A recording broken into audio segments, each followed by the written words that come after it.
The sun was dipping below the horizon, casting long shadows over the abandoned streets of what was once a bustling American town. Now, silence ruled, broken only by the distant echoes of faint footsteps and an eerie whisper of wind through shattered windows. The world had changed overnight, and with it, the lives of those who survived had been forced into a relentless fight for survival. Among them was a small group of strangers, brought together by circumstance rather than choice. They called themselves the Wayfarers, a name chosen to remind each other that they were all travelers through this new, hostile America, an America that no longer belonged to the living as it once had. Fear clung to them like a shadow, but so did courage. At the center of the group was Marcus, a former firefighter with a calm but determined demeanor. His hands, once used to saving lives, now gripped a makeshift spear fashioned from a broken broom handle and a sharpened piece of metal. Marcus's eyes scanned the empty streets ahead, alert to every sound, every movement. Beside him was Lena, a nurse who had lost her family in the early days of the outbreak. Her face was pale but resolute, and though exhaustion weighed heavily on her, she kept a small first aid kit close, ready to help, no matter what came next. She had learned to stay strong not just for herself but for the others. Trailing behind was an older man named Samuel, whose knowledge of the land proved invaluable. He had been a park ranger before the world fell apart, and his quiet wisdom often steadied the group's nerves when despair threatened to take hold. Samuel carried a worn map of the region, now marked with notes about safe spots and dangerous zones. The last member was a teenage girl, Mia, whose sharp eyes and quick reflexes made her an unexpected asset. She had grown up in the chaos, adapting swiftly to the new rules of survival. Mia's silence often spoke louder than words, her glance warning of unseen threats. Their journey began early that morning, setting out from the remnants of a small suburban neighborhood they had called a temporary refuge. The goal was clear: reach a rumored safe zone several hundred miles away, a place where survivors were gathering to rebuild. But the path was anything but safe. The infection that had swept across the country didn't just take lives, it turned people into something unrecognizable. The dead walked, aimless yet relentless. They moved in groups, hunting for any sign of life. The Wayfarers had learned to avoid confrontations when possible, but sometimes, escape meant fighting. As the group advanced through the deserted streets, the quiet tension was palpable. Every shadow could hide danger. Every sound could signal an approaching threat. Marcus held up a hand, signaling the group to stop. Ahead, a flicker of movement caught his eye, a figure stumbling near the edge of a broken-down car. Lena tensed, ready to move forward, but Samuel shook his head. "Wait," he whispered. "That's no ordinary survivor." Mia's gaze sharpened. "Could be one of the infected," she said softly. The figure turned slowly toward them, revealing a face twisted in confusion rather than recognition. Its eyes were clouded, movements jerky and unnatural. The Wayfarers exchanged looks. There was no time to hesitate. Marcus stepped forward cautiously, spear raised. "Stay calm," he instructed the others. "We don't want to hurt anyone if we can avoid it." But the figure suddenly lurched forward, emitting a low growl that sent a chill down their spines. Lena's hand instinctively moved to her belt, where she kept a small but sturdy knife. The fight was brief but intense.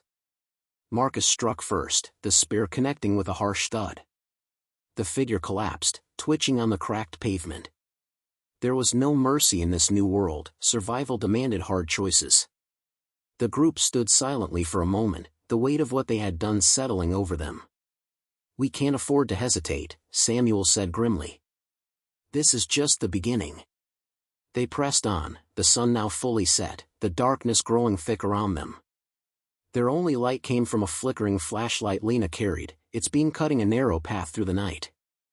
As they reached the edge of the town, Marcus paused and looked back at the silent homes they were leaving behind. "This country used to be full of life," he said quietly. "Now, it feels like we're ghosts moving through a graveyard." "But we're still here," Lena replied, her voice steady despite the fear. "And that means there's hope." Samuel nodded, unfolding the map once more. "The safe zone is still a long way off," he said. "But with courage and caution, we'll get there." Mia, ever watchful, caught a sudden movement in the distance, another group, moving closer, silhouettes blending with the shadows. "They're coming," she warned. The wayfarers braced themselves. The journey through dead America was just beginning, and every step forward would test their courage, their trust, and their will to survive. The cold night air wrapped around the wayfarers like an invisible cloak, the darkness swallowing the empty streets and alleys they traversed. Marcus tightened his grip on the spear, his senses sharpening as he scanned the approaching silhouettes that Mia had spotted moments earlier. The figures moved with purpose, an ominous reminder that the dangers of this new world were never far behind. "Stay close," Marcus whispered, motioning the group into a tighter formation. Lena's flashlight wavered slightly in the chilly breeze, its beam trembling over cracked asphalt and broken storefronts. The faint rustling of leaves and distant groans filled the stillness, layering tension like a thick fog. Samuel unfolded the worn map again, his finger tracing the route ahead. "We're still miles from the safe zone," he said quietly. "But if we push through this stretch, we might find shelter in the old train station. It's abandoned, but sturdy. Could be a good place to rest." The others nodded silently, understanding that rest was a luxury but a necessity. The exhaustion etched deep lines across their faces, but none dared show weakness.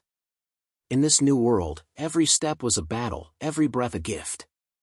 Suddenly, from behind a crumbling brick wall, a figure emerged, not one of the infected, but a human. The stranger's eyes flickered nervously as they raised their hands in a gesture of peace. "Wait! Don't shoot," the stranger called out, voice hoarse yet urgent. Marcus motioned for the group to hold. "Who are you?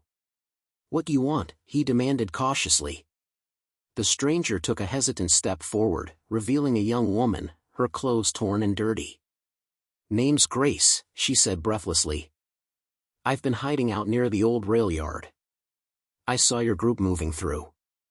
Thought maybe you're headed the same way." Lena's eyes softened, the flicker of hope in Grace's voice cutting through the bleakness. "You're alone?" she asked. Grace nodded. "For now. But it's not safe out here. The infected are spreading, and worse, there are people who've given up everything, turned ruthless, taking whatever they want. You have to watch your backs." Samuel studied Grace carefully. "What do you know about the safe zone?" Grace hesitated before answering. "It's real. I've heard it's a place with guards, supplies, and people trying to rebuild. But it's not easy to get there. Roads are blocked, and the infected are everywhere." Marcus exchanged a glance with Lena. Trust was a scarce commodity, but Grace's information could be vital. "We're heading there too," Marcus said firmly. "If you want to join us, you're welcome. But know this, we don't tolerate betrayal."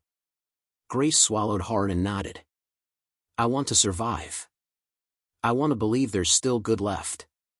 As Grace joined their ranks, the group pressed forward toward the train station. The closer they got, the heavier the air felt, thick with tension and the scent of decay. Every step echoed through the empty streets, each noise amplified in the eerie stillness. Suddenly, a distant scream shattered the quiet, jagged and desperate. The group froze, hearts pounding. The scream was quickly swallowed by the night, leaving only an unsettling silence in its wake. "Someone's in trouble," Mia said, her voice barely above a whisper. Marcus looked toward the direction of the scream, weighing their options. "We can't ignore it. But we have to be careful. It could be a trap." Lena nodded, reaching for her knife. "We stick together. No one goes off alone." Slowly, they moved toward the source of the scream, every sense alert. As they rounded a corner, they found a small group of survivors cornered by a cluster of infected. The walkers moved erratically, their groans filling the narrow alleyway. Without hesitation, Marcus lunged forward, thrusting his spear to keep the infected at bay. Lena and Mia flanked the attackers, working in sync to fend off the relentless creatures. Samuel called out directions, helping coordinate their defense. The fight was fierce but brief. One by one, the infected collapsed, motionless once more. The rescued survivors, a family of 3, gasped for breath, their faces etched with terror and relief. "Thank you," the father said, his voice shaking. "We thought we were done for." Marcus nodded. "We're heading to the safe zone. You're welcome to come with us, but you have to be ready. It's not a place for the faint of heart." The survivors nodded eagerly, gratitude shining in their eyes. But as they regrouped, Marcus noticed something unsettling, a shadow moving just beyond the reach of their flashlight's beam. It was too still to be infected, too deliberate to be accidental. "Wait," Marcus whispered. "Something's out there." The group tensed, eyes darting through the darkness. Suddenly, a figure stepped forward, a man, his face obscured by a hood, hands raised in an uncertain gesture. "I mean no harm," the stranger said quietly. "I'm looking for others, survivors like you." Marcus's spear remained steady. "How do we know you're not one of those ruthless people Grace warned us about?" The stranger's eyes flickered with a hint of desperation. "I just want to survive, like you. Maybe we can help each other." The group exchanged wary glances. The journey through dead America had taught them that every decision carried weight. Sometimes hope came wrapped in uncertainty. Samuel finally spoke, his voice steady. "We'll watch you closely. One wrong move, and you're on your own." The stranger nodded, understanding the unspoken warning. As the group made their way toward the train station, now larger and more imposing in the moonlight, the uneasy feeling lingered. The night held secrets, and in this world, trust was a fragile thread stretched taut between survival and despair. They reached the station's entrance, its rusted gates creaking as they pushed inside. The building was dark, silent except for the distant dripping of water. But inside, they found a temporary refuge, an old waiting room with boarded windows and scattered debris. Lena checked the supplies they had scavenged, sharing a small ration of water and food with the new survivors. Marcus stood watch by the broken door, spear ready, his mind racing through what tomorrow might bring. Outside, the world was still dangerous, still ruled by the dead and the desperate. But inside the walls of this forgotten train station, the wayfarers and their new companions found a momentary breath of hope. The journey through dead America was far from over. Danger lurked in every shadow, and fear was never far behind. But so was courage. And in the face of fear, that courage would be their greatest weapon. The train station's silence was heavy, broken only by the soft footsteps of the survivors as they settled into the makeshift refuge. Outside, the moon's pale light spilled through cracks in the boarded windows, casting long shadows that seemed to stretch and twist with each flicker of the dying flashlight. Marcus paced near the entrance, spear in hand, ears straining for any sign of danger. His mind raced over the day's events, the close call with the infected in the alley, the sudden appearance of Grace and the hooded stranger. Trust, he knew, was a rare and precious thing. But in a world gone dark, it was also a necessary one. Lena moved quietly, tending to the family they'd saved. She carefully cleaned a scraped arm on the youngest child, her gentle touch a small comfort in a harsh new reality. "You're safe here," she whispered softly, though the words felt fragile, like glass ready to shatter. Samuel spread the tattered map across a battered bench, marking the train station with a shaky hand. "We're roughly halfway to the safe zone," he said. "If we keep moving at dawn, we might reach the edge by nightfall." Mia leaned against a wall, eyes sharp and watchful despite her youth. She glanced toward the hooded stranger, who sat silently near a corner, quietly cleaning a small knife. His name, she learned, was Caleb. He said little but his presence stirred unease. Marcus sensed it too, this wasn't a man easily trusted. The night stretched on, thick with unspoken worries and restless thoughts. Suddenly, a faint noise pierced the quiet, a soft tapping, like fingers drumming on metal. All heads turned toward the sound. "It's coming from the old ticket booth," Mia whispered, voice barely audible. Marcus signaled the group to gather quietly, every muscle coiled like a spring. They moved as one toward the source, Lena clutching her first aid kit, Samuel holding a flashlight, Caleb close behind. The ticket booth's glass was cracked, dirt smeared over the surface, but the tapping continued, slow and rhythmic. Marcus peered inside, spotting a small figure curled up beneath the counter. "Hey," Marcus called gently. "Are you all right?"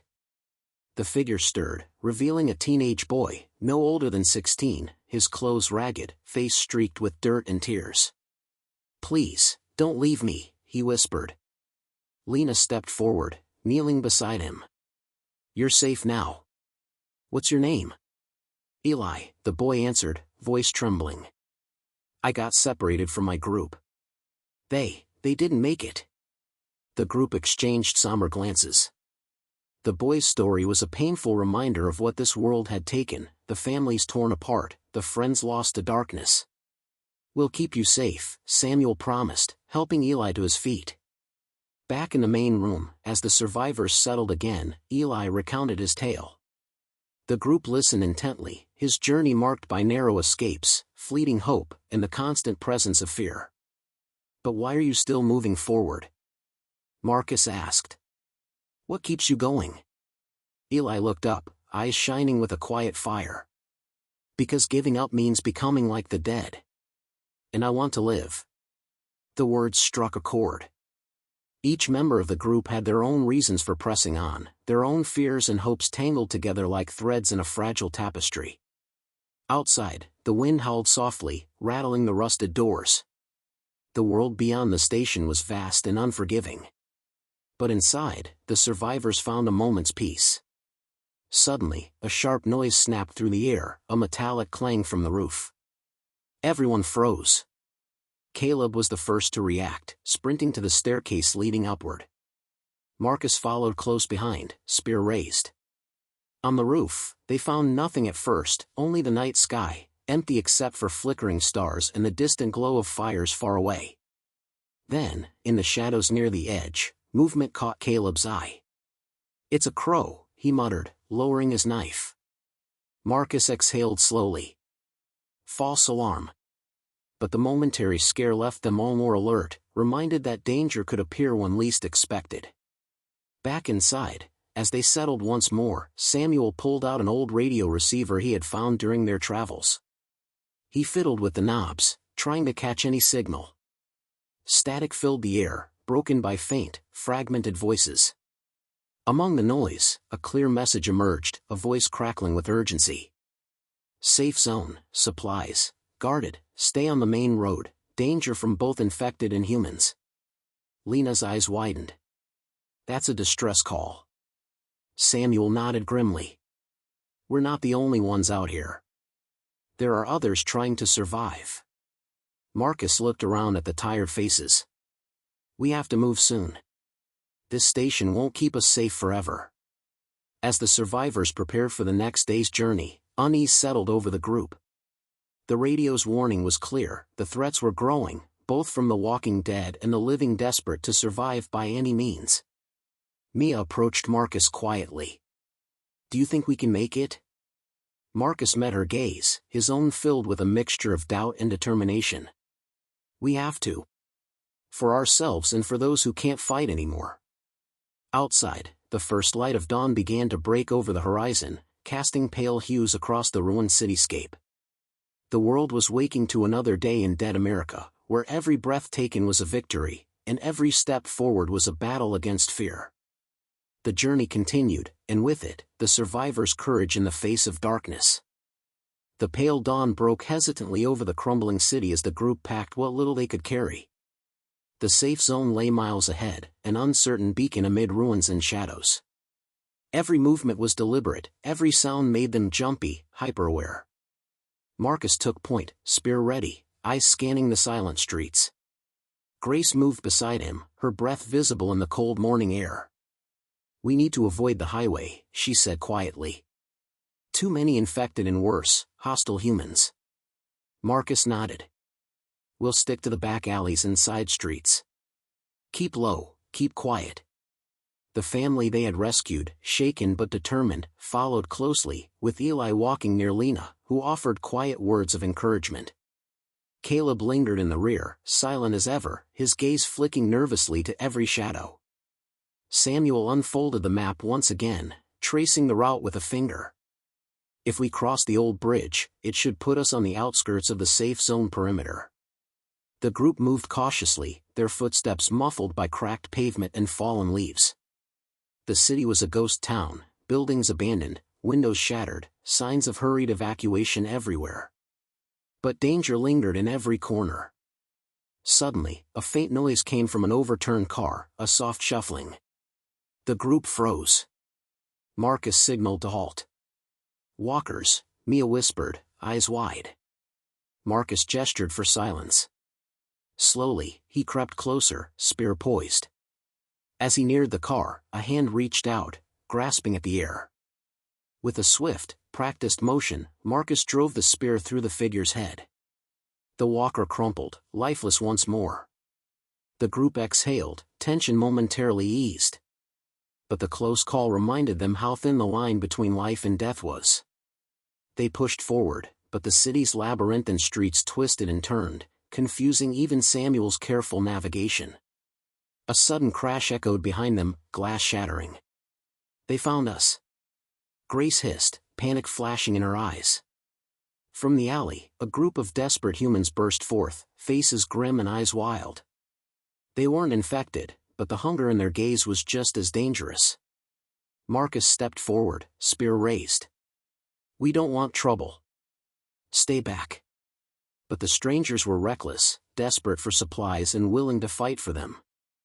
A tense standoff erupted. Voices rose, threats exchanged. The wayfarers stood firm, but it was clear this encounter could turn deadly. Then, a scream pierced the chaos, a child crying for her mother. The desperate group faltered, their aggression broken for a moment by humanity. Caleb's voice cut through the tension. "Enough. We're all just trying to survive." The strangers hesitated, then slowly backed away, disappearing into the shadows as quickly as they had appeared. Marcus lowered his spear, heart pounding. "We can't afford more fights like that. Not if we want to reach the safe zone." The group pressed on, more wary than ever. Crossing the old bridge was their next challenge. It stretched over a dried-up riverbed, rusted rails beneath their feet groaning under every step. As they reached the midpoint, the ground trembled faintly. The distant moans of walkers drifted in the air. Mia shivered. "Too many down there. We can't stop." The group quickened their pace, shadows stretching long in the morning light. Halfway across, a sudden rumble shook the bridge. Rusted metal gave way beneath Samuel's foot. He stumbled but caught himself, face pale. Marcus reached out. "Careful." The group moved with growing urgency, crossing the bridge as it creaked and moaned beneath them. Finally, they reached the far side, breathless but alive. Ahead, the first signs of the safe zone appeared, guard towers, barbed wire fences, and flickering floodlights. Hope surged through their tired limbs. But as they approached, a warning call shattered the air. "Stop! Identify yourselves." Armed guards emerged from behind the fences, weapons trained on the group. Marcus raised his hands slowly. "We're survivors, looking for shelter." The guards eyed them suspiciously. "Show us your hands." "Any weapons?" One of the guards stepped forward, a woman with sharp eyes and a no-nonsense voice. "We've had too many imposters. Prove you're not a threat." Grace spoke up. "We have supplies, and we've fought hard to get here. Please, just let us in." After tense moments, the guard nodded. "Follow us. We'll verify." Inside the gates, the safe zone was a fragile oasis amid the chaos, people working together, rebuilding, trying to hold on to some semblance of normal life. The group exhaled, relief mingling with exhaustion. But Marcus knew better than to let his guard down. The journey through dead America wasn't over, not by a long shot. And in this new world, even safe places had secrets. The gate clanged shut behind them, the heavy metal sealing off the world of ruins and horrors they had just escaped. Inside the safe zone, the atmosphere was charged with a strange mix of hope and unease. People moved with purpose, but their eyes held weariness, a quiet tension beneath the surface. Marcus, Grace, Lena, Samuel, Mia, Caleb, and the rescued family followed the guards through a maze of makeshift shelters and barricades. the area buzzed with murmurs and the distant clang of tools as survivors worked to rebuild something resembling normal life. The woman who had spoken at the gate introduced herself as Captain Reed, a former military officer who had taken charge of this settlement. Her expression was sharp, her eyes constantly scanning their new arrivals. "We run a tight ship here," she said firmly. "Security is our priority. We've seen what happens when trust breaks down." Marcus nodded, understanding the unspoken warning. In this world, even allies could become threats if fear took hold. After a quick but thorough check of their supplies and weapons, the group was led to a communal tent where they could rest and plan their next moves. The walls were lined with maps, radio equipment, and lists of known safe routes. Samuel immediately went to work, tuning the radio to catch any signals from other survivors or official broadcasts. The static crackled with intermittent voices, some urgent, others desperate. "They're still out there," Samuel said grimly. "More groups trying to reach safe zones, some falling prey to infected, others to hostile humans." Grace leaned in close, lowering her voice.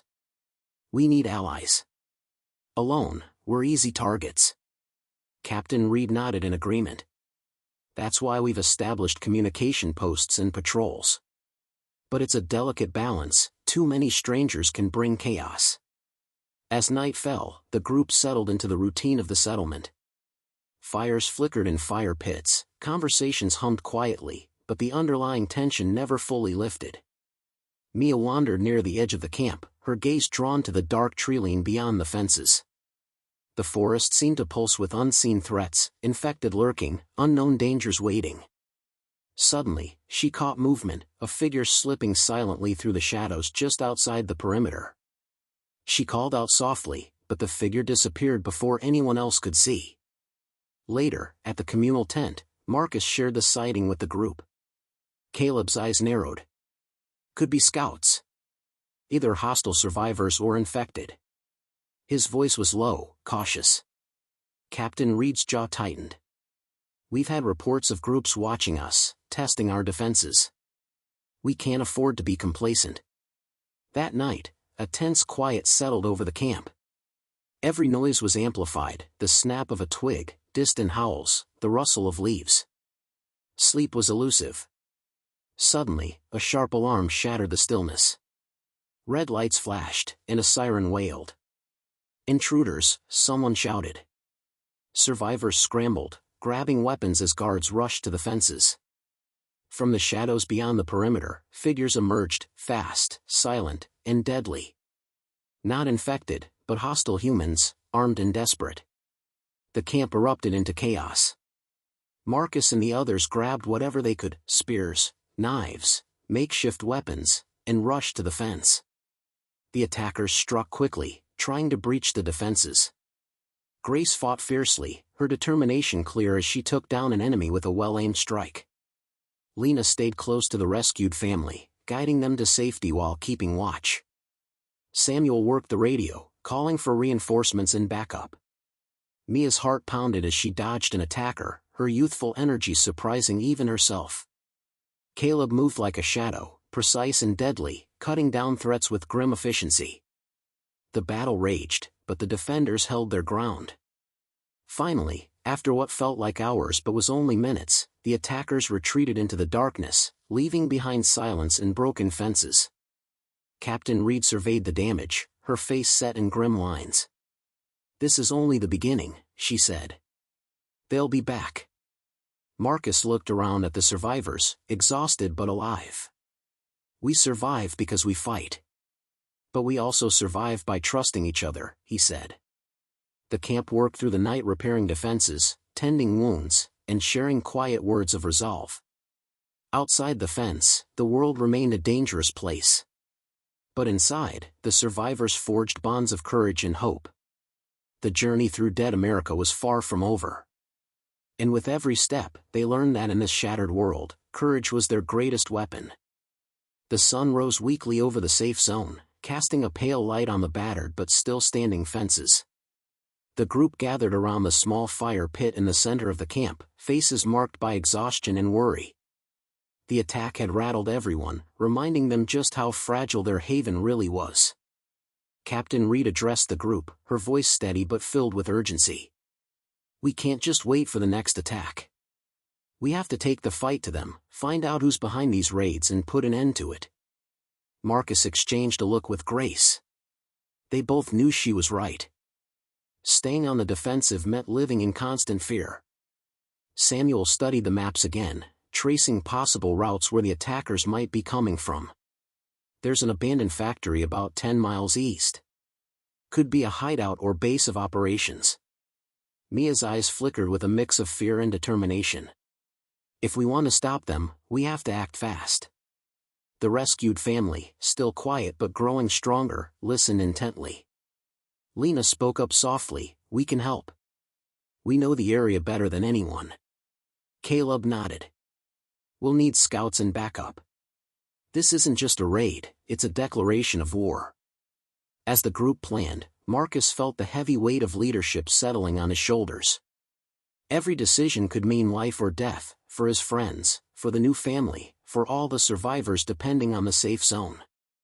That night, sleep was elusive again. The air was thick with tension. Marcus stood watch near the fence, spear in hand, mind racing. Suddenly, the radio crackled to life. Samuel's voice came through, breathless. "Movement near the east perimeter, could be scouts." Marcus moved quickly, gathering Grace, Caleb, and a few others. They slipped into the shadows, silent and alert.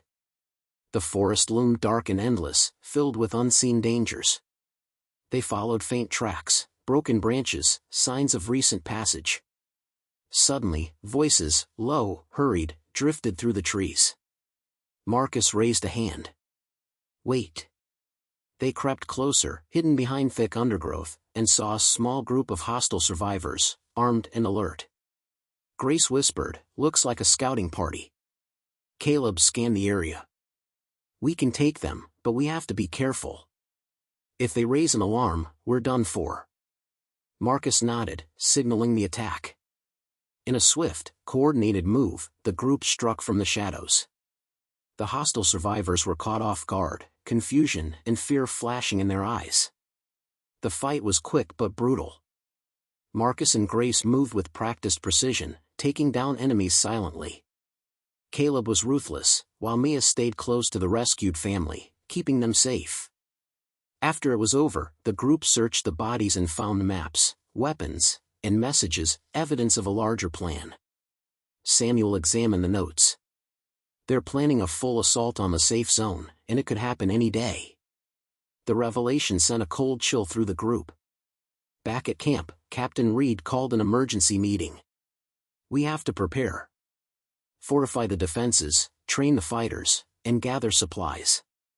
Marcus looked around at the faces of those he had come to care for, people who had risked everything to survive. "This fight isn't just about us," he said. "It's about the future of everyone who wants to live in this broken world." Plans were made, alliances formed, and strategies rehearsed. The days that followed were filled with relentless training, gathering supplies, and strengthening the camp's walls. But beneath the surface, a quiet dread settled in, the knowledge that the coming battle would test them all in ways they had never imagined. As night fell once more, Marcus stood on the fence, looking out at the dark horizon. The journey through dead America was leading them to a crossroads. And only courage, trust, and sacrifice would carry them forward. Would you like me to continue with part 7 now? The morning dawned heavy with an eerie stillness, as if the world was holding its breath in anticipation. The survivors moved through the camp with a quiet urgency, the tension thick in the air.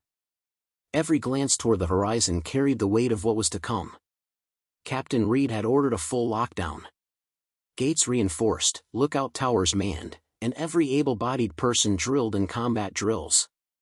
The community was no longer just a group of survivors, it was a fortress preparing for war. Marcus checked his gear meticulously, feeling the weight of the spear and the knife at his side.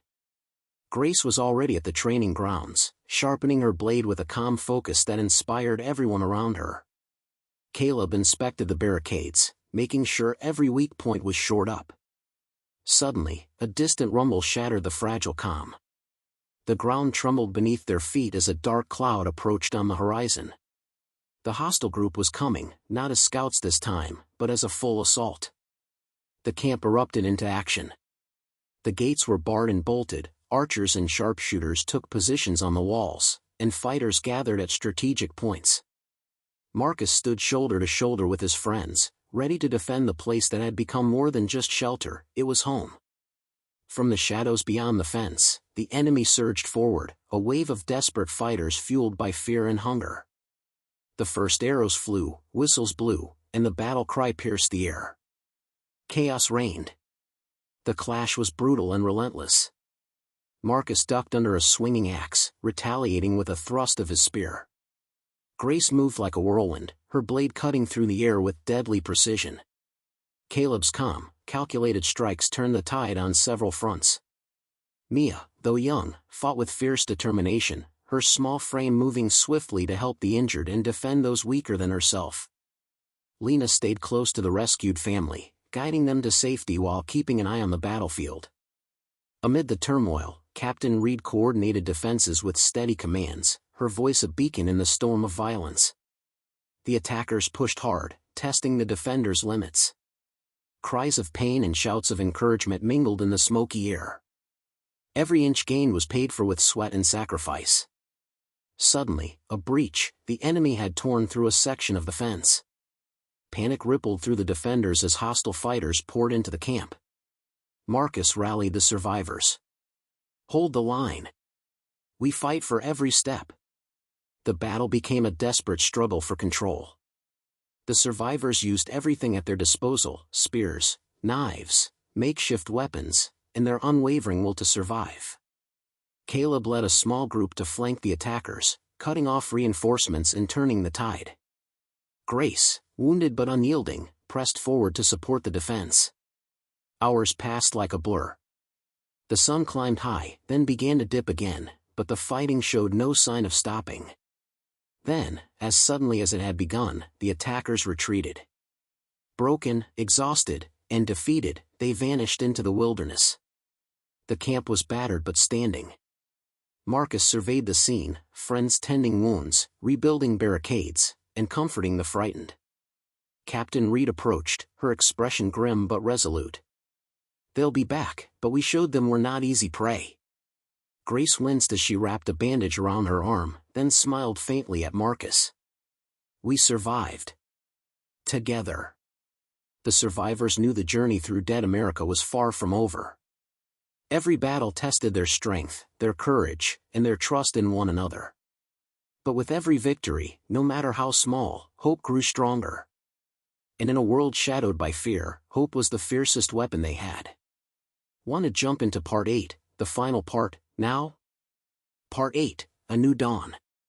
The first light of dawn crept slowly over the horizon, casting a soft glow on the battered camp. The air was thick with exhaustion, but also with something new, quiet determination. After the siege, the survivors gathered around the central fire pit, their faces lined with fatigue and relief.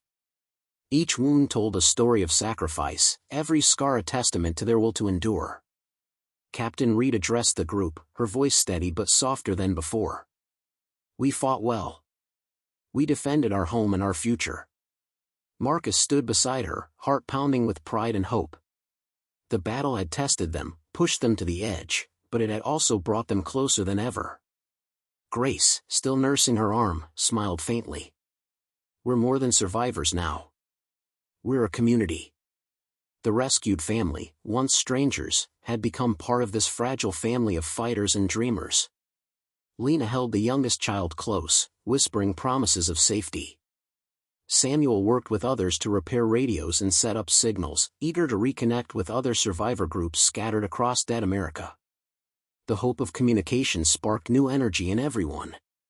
Mia ran her hands over the repaired fences, her youthful spirit a reminder that the future depended on them, not just surviving, but rebuilding. Caleb kept watch from the gate, his sharp eyes scanning the horizon. The threat wasn't gone, but for the first time in a long while, it felt manageable. As the sun climbed higher, Marcus gathered the group for one last meeting before they set out on the next phase of their journey. "We've come so far," he began, voice steady and calm. "But this safe zone can only hold so many. We need to reach others, find allies, build a network that can withstand the darkness." Captain Reed nodded. "Tomorrow, we send scouts beyond the forest. We need to map the way forward."